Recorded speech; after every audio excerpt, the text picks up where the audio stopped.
प्लासी की लड़ाई में जितने लोग मैदान में लड़ रहे थे उससे ज्यादा लोग मैदान के बाहर खड़े होकर तमाशा देख रहे थे, लड़ाई का परिणाम सुनने की प्रतीक्षा कर रहे थे। देश के भाग्य का निर्णय होने जा रहा था, मगर उस निर्णय में सारा देश शामिल नहीं था। विदेश मंत्री के नाते मैं अफगानिस्तान गया था। आपको सुनकर ताज्जुब होगा, अफगानिस्तान के अपने मेजबानों से मैंने कहा मैं गजनी जाना चाहता हूं, गजनी।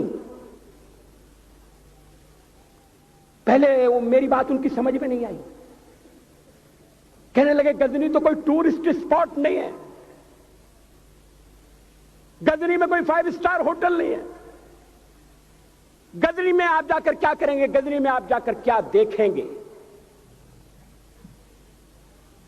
मैं उन्हें पूरी बात नहीं बता सकता था।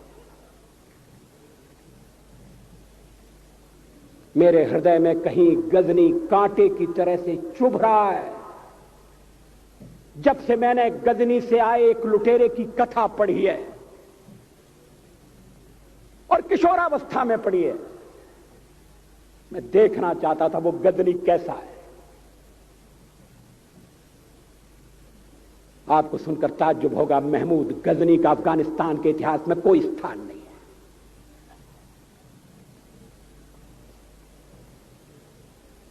गजनी छोटी सी जगह है, छोटा सा गांव है।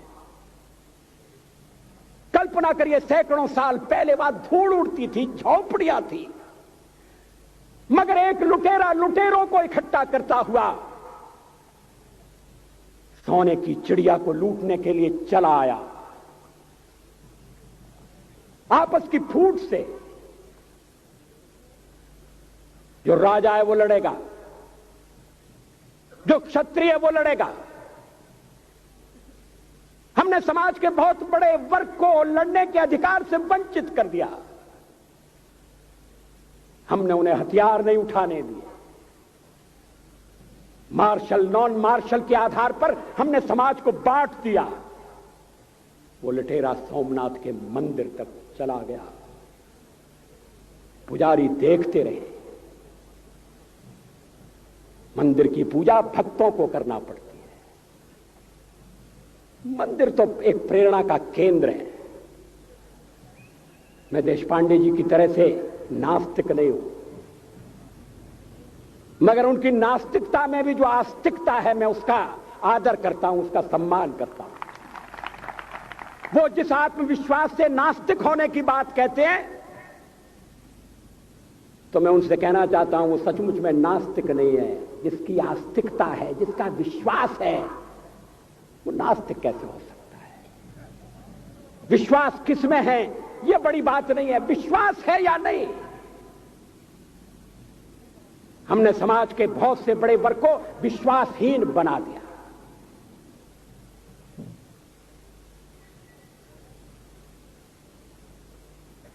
लोगों ने हथियार नहीं उठाए, वेद पढ़ने के दरवाजे बंद कर दिए।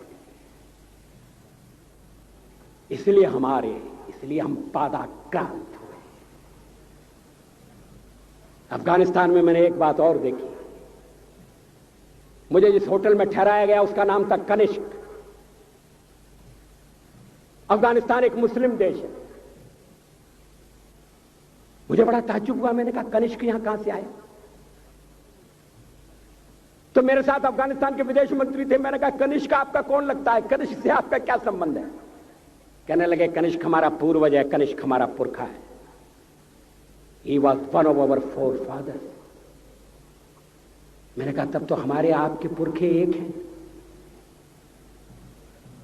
अफगानिस्तान के लोगों ने उपासना पद्धति बदली है, संस्कृति नहीं बदली। आज के भारत के परिवेश में यह सुनने के बाद थोड़ा विचित्र लगता है। हमारे यहां तो धर्मांतरण के साथ राष्ट्रांतरण होता है, ऐसा दृश्य दिखाई देता है। पड़ोसी देशों में ऐसा नहीं हुआ। अभी राम जन्मभूमि का मामला चल रहा है। एक विदेशी आए, कहने लगे राम जन्मभूमि का क्या झगड़ा है।